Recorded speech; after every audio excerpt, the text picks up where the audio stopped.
Winter Roses, Autumn by Fairytalelovr, Chapter 9. Edric patted Dawn's head, thinking over the words she had just brought.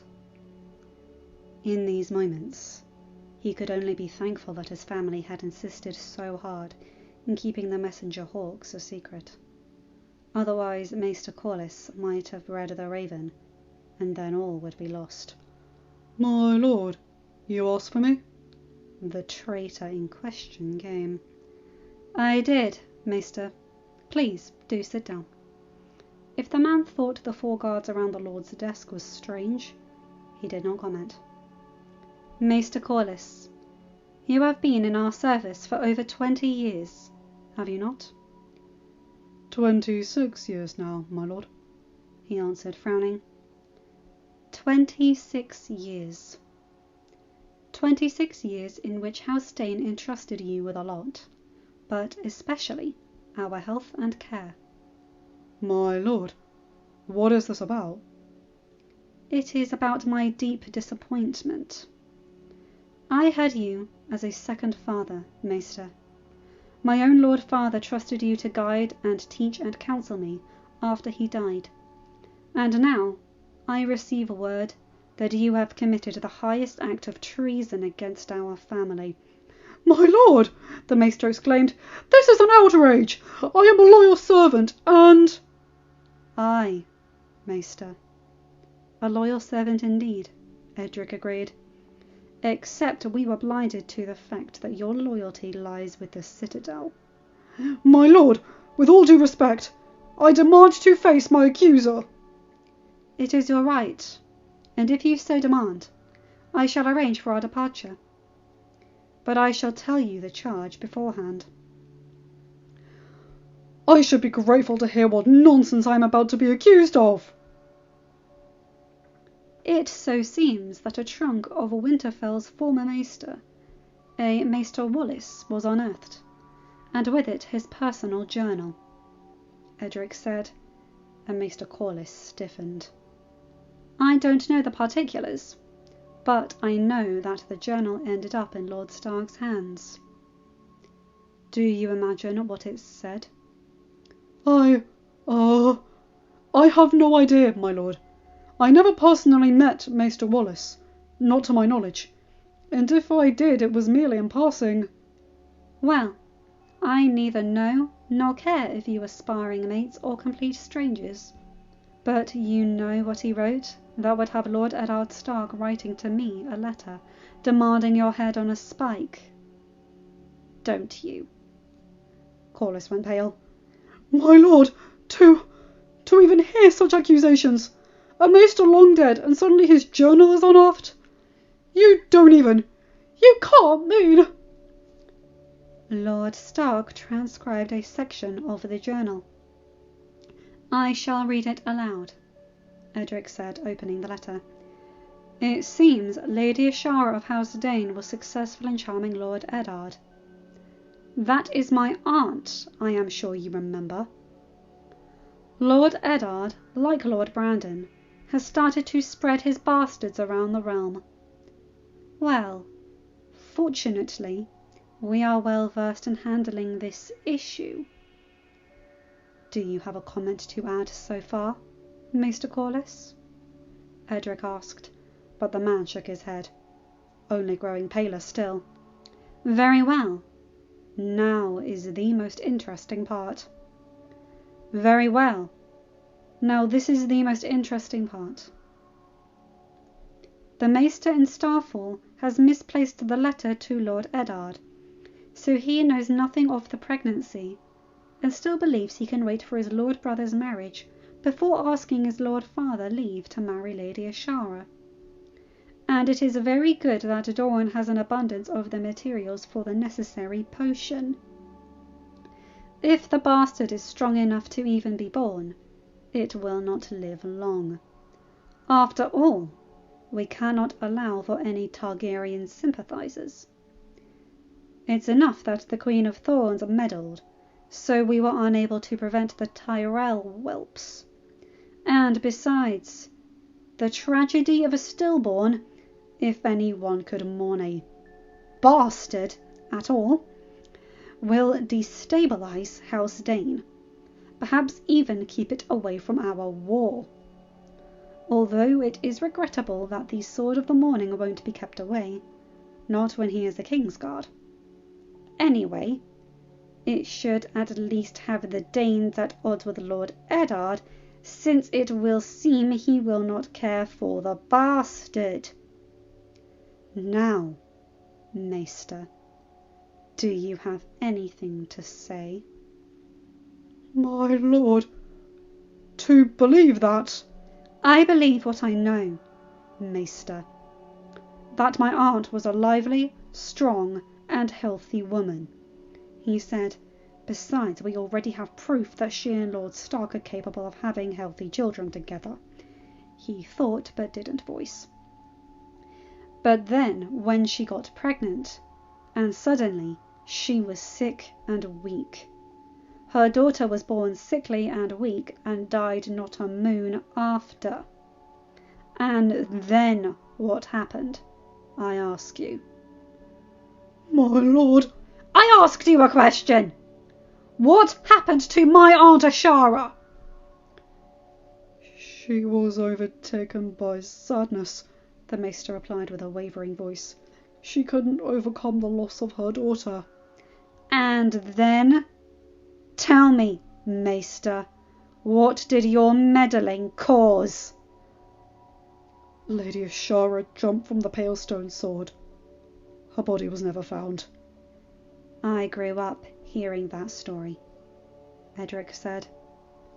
And when we met in King's Landing, Lord Stark said there was nothing he regretted more than not discovering my lady aunt's pregnancy early enough to rush to Dawn and marry her before the girl was born. That perhaps he would have saved one, if not both of them. An innocent girl, Maester. Guilty of nothing but being an inconvenience to you and your co-conspirators. My lord, there is no conspiracy! Do not lie to me! Edric yelled. They have proof. This was but a section. The proof Lord Eddard had to ask for your head. Justice, because he discovered his daughter was not sick. She was murdered before he ever met her. And if there is no conspiracy, so much the worse. For you have acted by yourself to destroy my house and my family in the lowest form when we trusted you blindly. Now, Maester Corlys, I will ask you once, and I hope you see a shred of honour left in you. Did you poison my aunt, the Lady Ashara, making her daughter weak and sick? My lord, I am devoted. Maester, I won't ask again. Answer the question.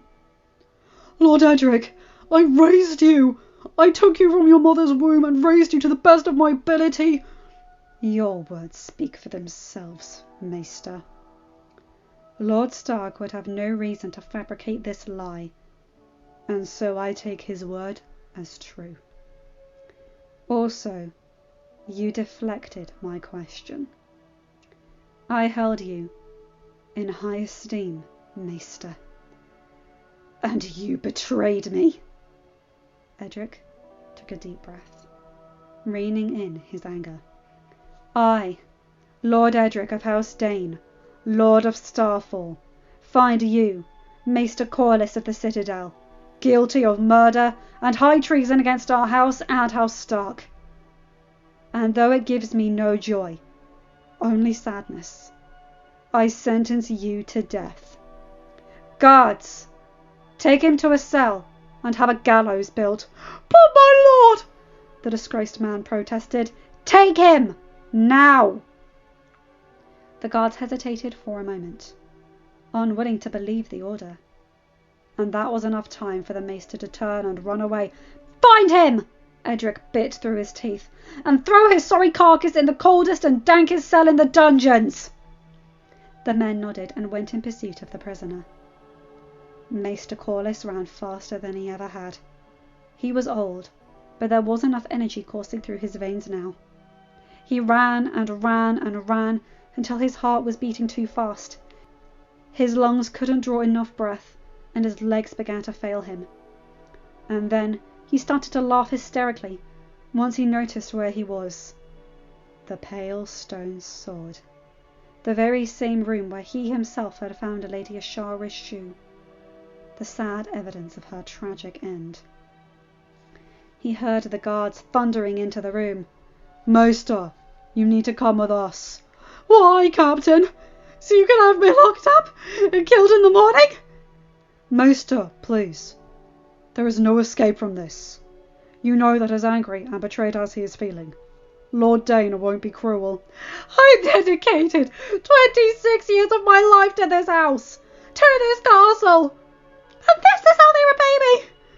Because I got rid of an insignificant bastard in the name of the greater good? Because his aunt was a weak-minded woman who decided to kill herself over nothing?" "Maester, please, No! No. If I must die, I won't let a child dictate when." And before any of the guards could do anything, Maester Corliss threw himself over the window's edge and out into the waters below, just like the realm believed Lady Ashara Dane had. Oberyn arrived in Starfall to a whole mess happening. He was on his way to Old Town, but had decided to stop by to visit Edric and an old childhood playground. Nosy that he was, he made his way to the source of the commotion. "What is happening here?" he demanded as he came inside the top room in the Pale Stone Sword. Edric was staring at a worn sandal in his hand, the picture of shock. "The Maester jumped," the captain of the guard said. "Why?" "He poisoned Aunt Ashara," Edric replied slowly, as if trying to grasp grand concepts. "I had sentenced him to death." Oberyn blinked. Then he turned to the captain. "Clear this story. Tell everyone the Maester is sick and confined to his chambers. He can succumb to his illness in a few days." "We can't lie," Edric said. "All right, Uncle Lotie's nephew. Go tell them the Maester you are accusing of killed Auntie Ashara just jumped from the same tower she did. I believe you, but I can bet people won't. You've got a fucking mess in your hands. All you can do is clean it up as best you can. Kill this story." Edric was lost for a moment, looking from the shoe in his hand to the window and then to Oberyn. "You heard our prince," he said finally. "Kill the story." Oberyn passed an arm around his shoulders. "Come on, let's get out of here." They went all the way back to the Lord's Solar, where Oberyn served them each a healthy cup of wine. "Want to tell me the story from the beginning?" She wrote. You can read her letter. I think it's better." Oberyn frowned, but picked up the indicated piece of parchment, reading it quickly. He was so shocked he was silent for a long while. A rare feat. Then he put the letter down and began to pace from one side of the room to the other. "All right. Fine. What a fucking mess. But all right, let's try and improve it. First thing, what we'll do is send a raven to her and... we no longer have a maester to handle the rookery," Edric said, snorting to hide his anxiety. "Fucking Corliss!" Oberyn cursed. "All right, fine. I can handle the rookery while we find someone who is quick enough to grasp the duties. We're sending her a letter. Tell her the fucking traitor is swimming in the ocean. Dog irony that it is. And that I am here to help settle things. Then a raven to Ariane to let her know she'll have to handle Sunspear without me for a while longer. I'm sure she will hate that." He rolled his eyes as his voice dripped with sarcasm. "Then we get our story straight on how, why, and when Corliss died. And then I organize my list and go to the Citadel." "That is the worst idea! You can't confront them like that. I know I'm impulsive, Edric, but I am not that impulsive.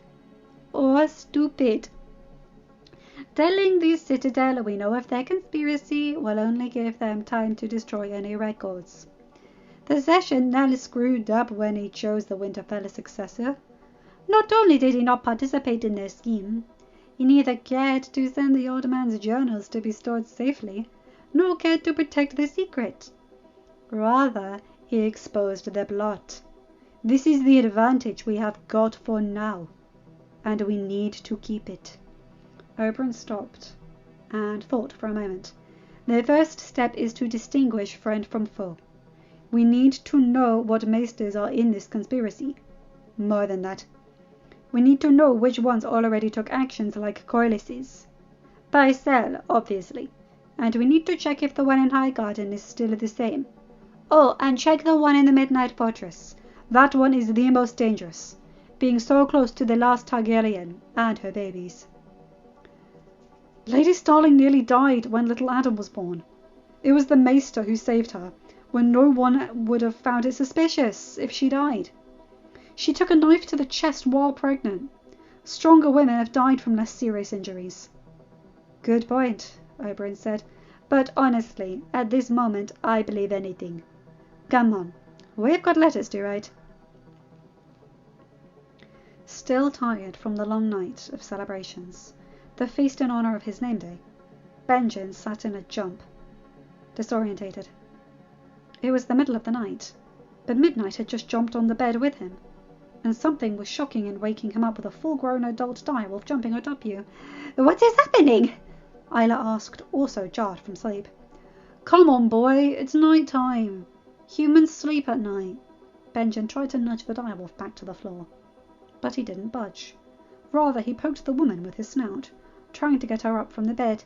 All right, I'm coming, Isla said, realizing the direwolf had a reason. She pulled her robe and slippers on and started to follow Midnight out of the bedchamber. Wait, really? Benjen asked from the bed, his wine-addled, sleepy brain taking a moment to process what was happening. Oh, please, do you still think they are not warning us when they do these things? She asked rhetorically, continuing on her way out of the room.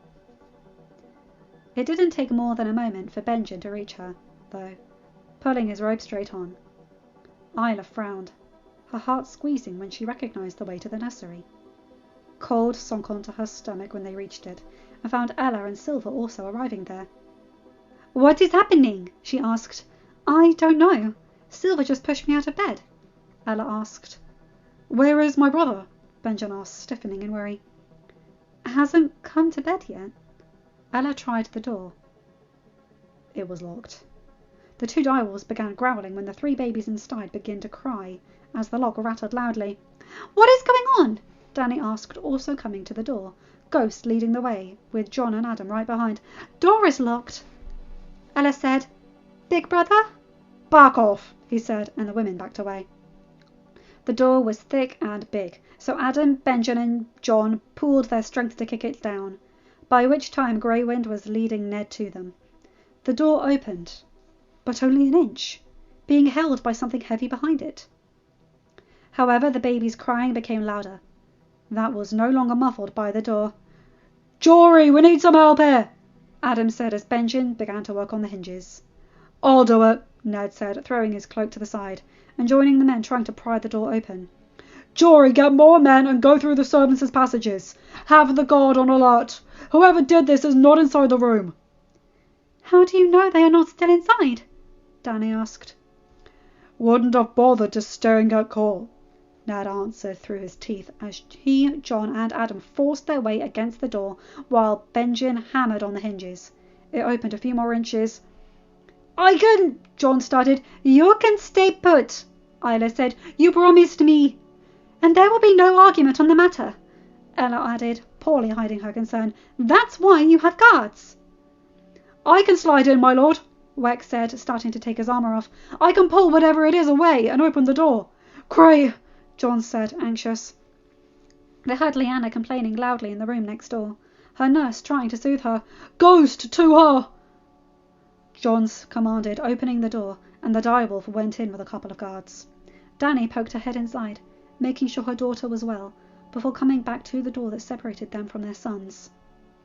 Wex finished taking his armour off and, unhindered by its volume, forced his way through the small opening.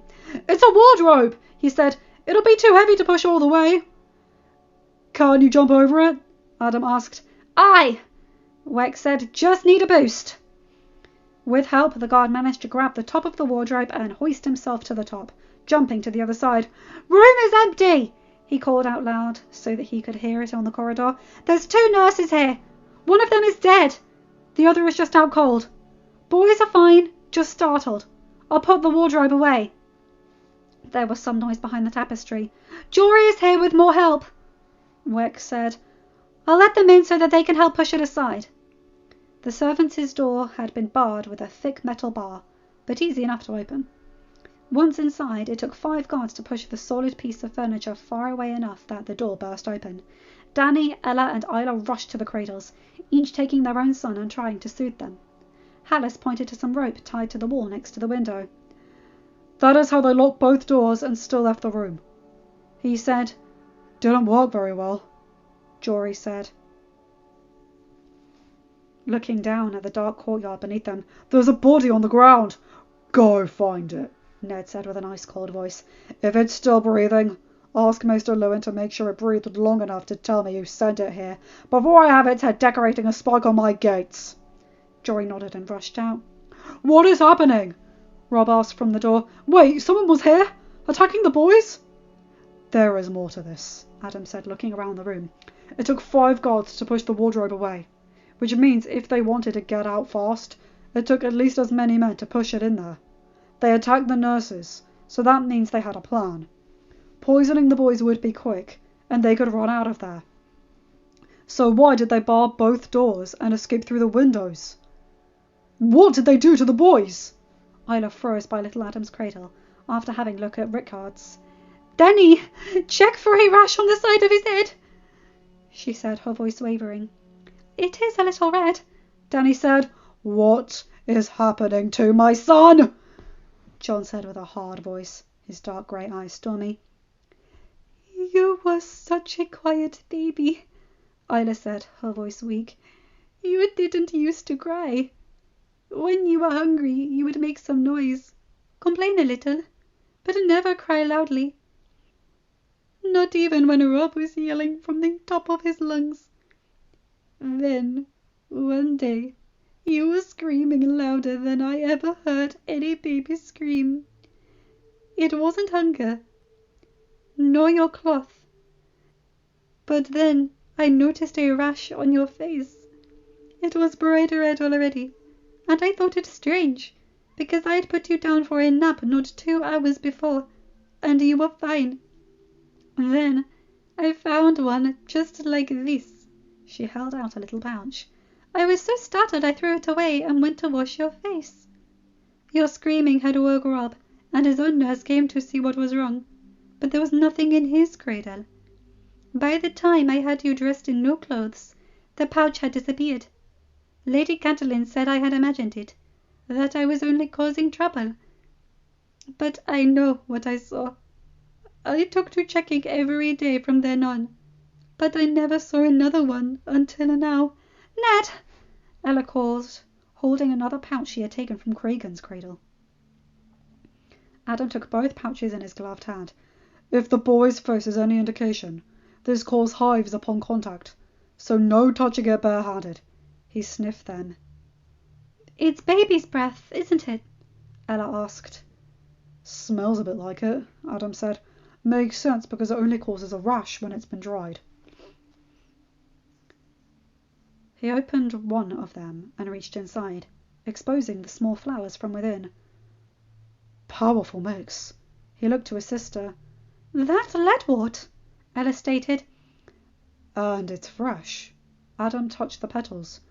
"Just been plucked." "Dried baby's breath could have come from anywhere," Ella said, "but not fresh leadwort. It only grows in the south. It wouldn't survive in this climate. Someone brought a seedling here just for this." "People can find seedlings of anything everywhere if they want to, little sister."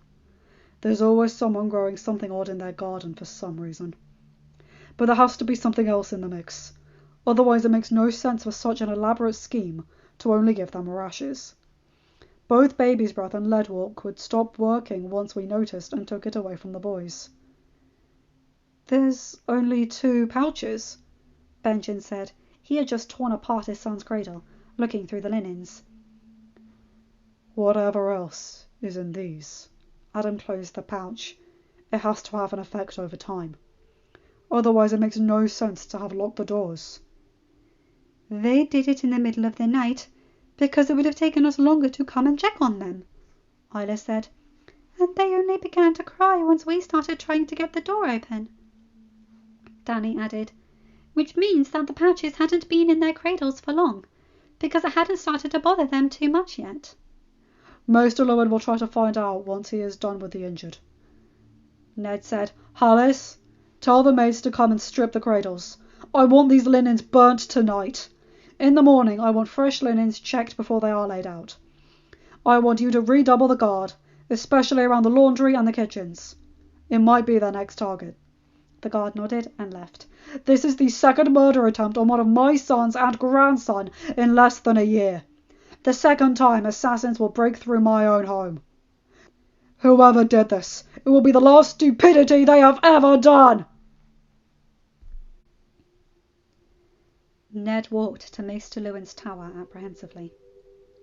It had been a full week since the nursery was attacked, and the Maester had sent for his lord, saying that he found the purpose behind the pouch, but that it would be better if it was in his laboratory.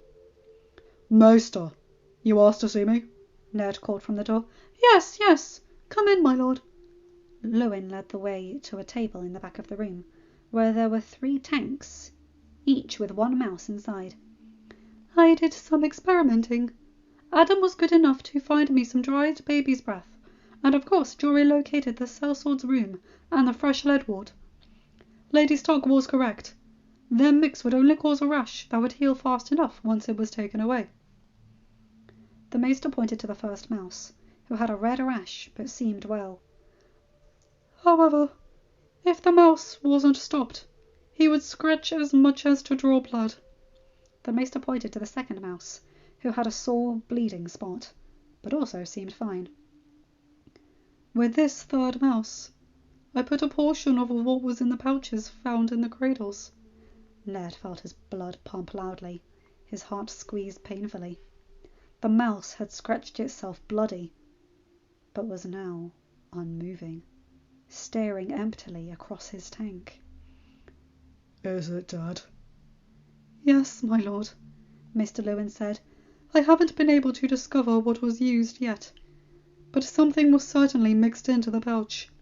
The dried baby's breath and leadwort would cause enough irritation that the mouse scratched a hole in its face, thus exposing his blood. Whatever is in the pouch, once in contact with the blood, travelled through the mouse's body and gave it breathing problems. The mouse struggled, but finally its lungs failed. The whole process lasted about 6 hours. He pointed to the hourglass on another table. So that would be the duration of the night. By the time the ladies woke up and went to check on the nursery... Thank you, Maester, Ned said, unable to help the piercing pain at the thought.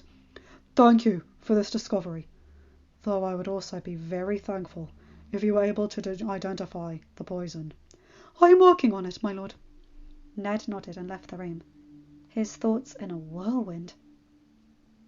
The man who had fallen out of the window during the escape had already been dead when the guards got to him, but the items found in the body were able to lead him to the inn where the rest of the group was staying in Wintertown. The innkeeper had cooperated immediately, and the guards had arrested the 6 other men in the group, who had been promptly tried and were now decorating the spikes on the gates. Ned decided to go to his chambers to check on Ella and tell her the news. She had been very distressed, obviously, and had barely let Cragen out of her sight, getting Arya and Bran annoyed with her insistence at having at least 1 guard shadowing all of them at all times.